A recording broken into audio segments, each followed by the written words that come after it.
好，来继续来看这件，这是艺人王大陆涉嫌闪做兵，法院是再度来传发到闪做兵集团的主嫌黑哥来开庭。这个黑哥讲，伊敢若甲王大陆收260万闪做兵的费用，这是甲王大陆所讲的360万差100万。检察官讲，11月18会传唤因两人当庭对质。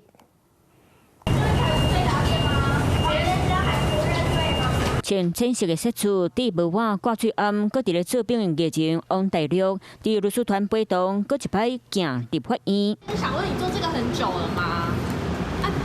有辩护人提到说还有未到案的意男。昨申报地检署除了传唤替王大陆闪做兵的替身李先生，搁集团社团的主嫌王大陆，进前讲开360万闪做兵，社团的主嫌说伫咧法庭讲，敢若收到260万，200万去因兜摕的，另外60万是用汇款的，中国欠100万。检察官主动申请11月18传唤王大陆两人当庭对质。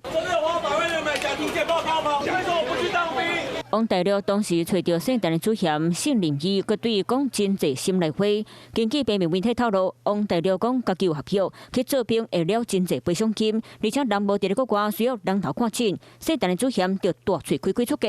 王大陆尾啊，甚至放心交健保卡含身份证，毋过终归尾嘛是搁互掠当去做兵。如果透过诘问证人的方法，发觉被告有刻意隐瞒或是虚伪陈述，很有可能导致法院量刑加重。此外，本案的被告除了妨碍兵役犯罪之外，如果另外涉及威胁相关人士或是证人的情形，除了刑责加重之外，另外有可能另分他案侦办。王大陆是目前调查出艺人闪做兵内底开上侪钱的，敢有其他漏钩无掠到的，引起外界关注。